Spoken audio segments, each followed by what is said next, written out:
The next U.S. presidential debate is to be virtual. The decision comes just hours after the vice presidential showdown. Simon Marks is standing by in Washington with reaction to the Pence-Harris clash, as well as the latest on next week's top of the ticket debate. But first, we look at how today's clash unfolded.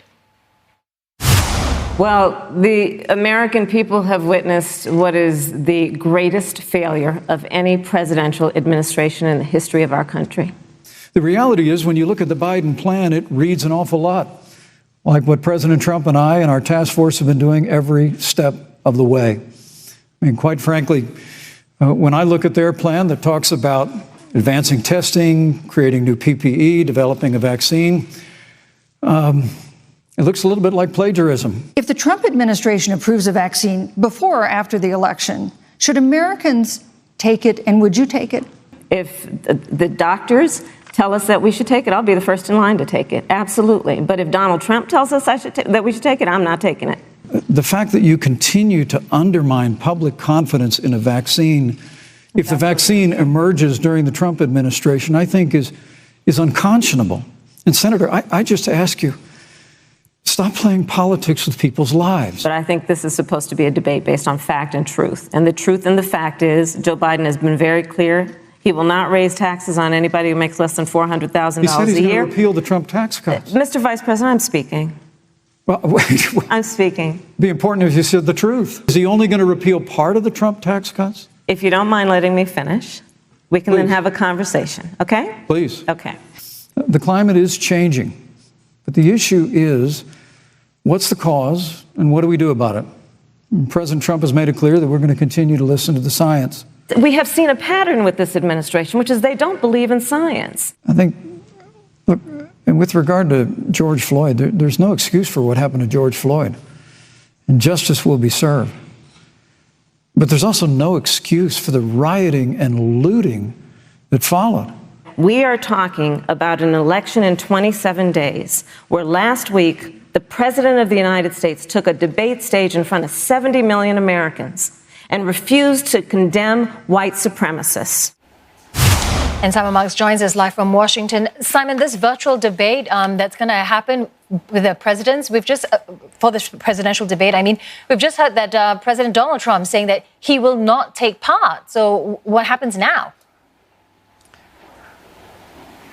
Yes, well, I think that's a very good question, Glenda. This has all happened just in the last 2 or 3 minutes. President Trump has telephoned in to the Fox Business channel here. He says that he wasn't consulted by the Commission on Presidential Debates, which arranges these TV debates, about the announcement that they put out around 45 minutes ago here, saying that the second debate is moving to a virtual format. The town hall audience, the Commission said, would be at the debate site in Florida, but Donald Trump and Joe Biden would be at remote locations, presumably the White House and the Vice President's home in Delaware. But speaking on the Fox News channel, President Trump has said, "I'm not going to do a virtual debate. They cut you off whenever they want." He has hit back at the idea that there is a health risk of him traveling to Florida. He says that he doesn't think that he is any longer even contagious as a result of having been diagnosed with COVID-19.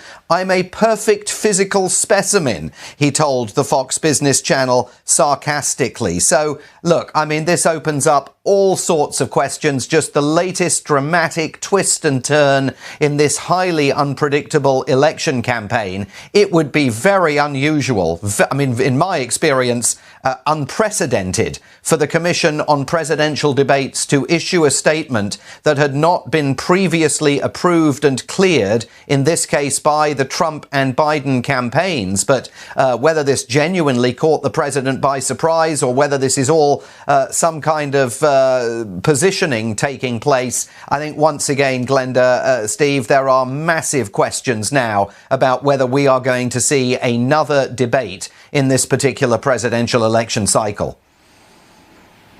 Yes, and that one is due a week from now, so many things could happen before then. Let's come back just to talk about what happened today, Simon, in the vice presidential debate. It was quite different in tone from what we witnessed last week, but do you think it moved the needle for either candidate?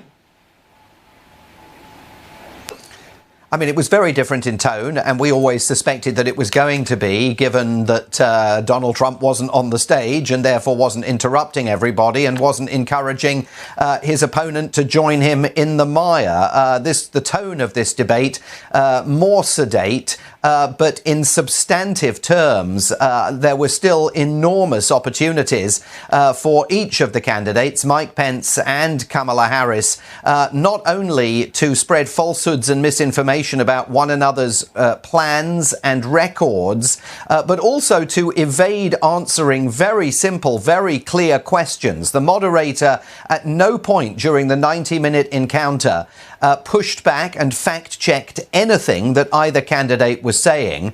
Mike Pence 2 or 3 times during the debate turned to Kamala Harris and said, "You're entitled to your own opinion, but you're not entitled to your own facts," which many viewers found highly ironic, given the nature of the Trump administration's approach to facts and alternative facts. But there was no pushback at all from Susan Page, the moderator, and Kamala Harris equally didn't answer basic questions that were asked of her.